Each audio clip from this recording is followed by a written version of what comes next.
Hey guys, welcome to yet another video, and in this AI complete tutorial we will be going to cover Codex CLI. So if you don't know about Codex CLI, then Codex CLI is an open source lightweight command line AI coding agent developed by OpenAI that operates entirely within your terminal. It is powered by advanced underlying models like GPT-5 codecs. It can read local files, modify source code, execute secure commands, and search the web to build features or whole applications from scratch. So, unlike standard autocomplete extensions, it acts as an autonomous local collaborator similar to Anthropic's Claude Code. So some of the key capabilities we will be going through includes file and project editing, built-in web search, session resuming, agentic skills, and model context protocols or MCP connections to servers to synchronize data environments across tools. So without further ado, let us start exploring and I will show you how you can set up this into your own local environment. So currently I am in the OpenAI developers website. To learn more about codex.cli, you will need to go to this website, that is developers.openai.com/codexcli. Now talking about the same, Codex CLI is OpenAI's coding agent that you can run locally from your terminal.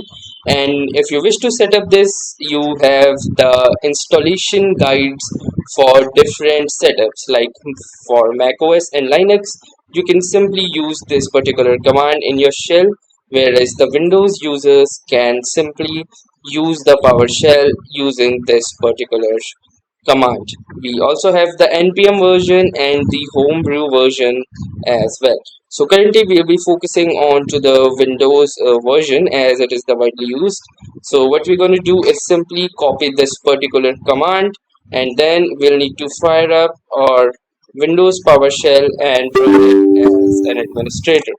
Type in your password or credentials and then simply choose the working directory and paste this particular command.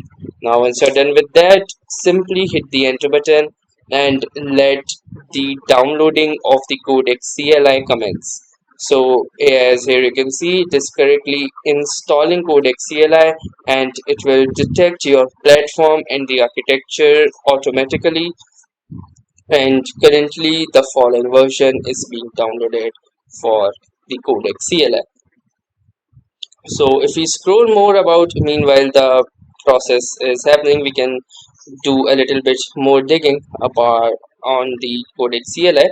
So you can see we can run codex interactivity. So here are some of the features using which you can make your projects and work easier. So like control model and reasoning, image inputs, so this means that you can attach screenshots into your codex and codex can read them alongside your prompt. We have image generation with it codex, so this means generate or edit images directly in CLI and attach references when you want codex to iterate to an existing asset. So even this feature is missing from Anthropic Claude code as it cannot generate images. And you can run local code review, you can use subagents, it has integrated web search, codex cloud tasks, scripting codex, model context protocols, and approval modes as well, so that you can have a more defined and guardrailed architecture over your entire deployment or development process. So we can see it is taking a bit to download codex. That is because I have a slow internet connectivity right now. So I'll just pause the video and I'll resume once the downloading of codex has been completed. Okay, so our codex CLI has been successfully installed, and if you wish to start this, I can simply type in Y and hit the enter button.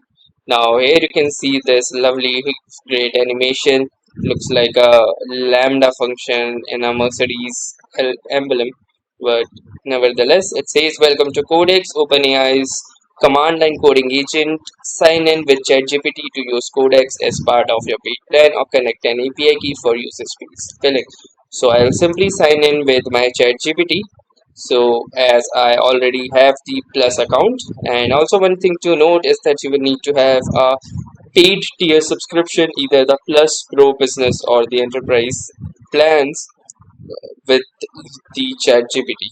So I'm going to simply click onto this sign in with ChatGPT, and you can see it has opened up my Chrome window. I'm going to simply log in using the Google as I do for ChatGPT, and it will help me redirect to the same. Now it says sign into Codex with ChatGPT, and here is the account. I'm going to simply click on to this continue button, and this will help me get signed in to Codex. And now it says you may now close this page. So I'll close the page, and here you can see that it we have now successfully signed in with our ChatGPT account. Now before we start, we can decide how much autonomy you want to grant Codex, and Codex can make mistakes powered by your ChatGPT account. Now we're gonna simply hit the enter button. Says you are indeed def. Do you trust the context of this directory? Working with untrusted contents comes with high risk of prompt injection. Trusting the directory allow project local config hooks and exec policies to load. So yes, I do continue this directory, and now we are finally in the OpenAI Codex window. It says GPT 5.5 is also available in Codex, and we can set up the Codex agent sandbox to protect your files and control network access. So if you wish to set up a sandbox, you can use this option, and if you want to use a non-admin sandbox, you can use the second option, and the third option is to quit. So we're going to go with the default sandbox, and it says couldn't set up your sandbox with administrator permissions. If you can still use Codex in a non-admin, it carries greater risk if prompt injected. So what we're going to do is we can simply use Codex with non-admin sandbox just for the sake of this particular video. And now you can see that our sandbox is ready, and we have all of the commands for Codex, and you can simply type in the work that you wish to go work with this. So we will be obviously covering those out in our future videos, so stay tuned to learn more about the Codex CLI and Codex in general. So that was all for this tutorial. Thanks for watching, and have a nice day.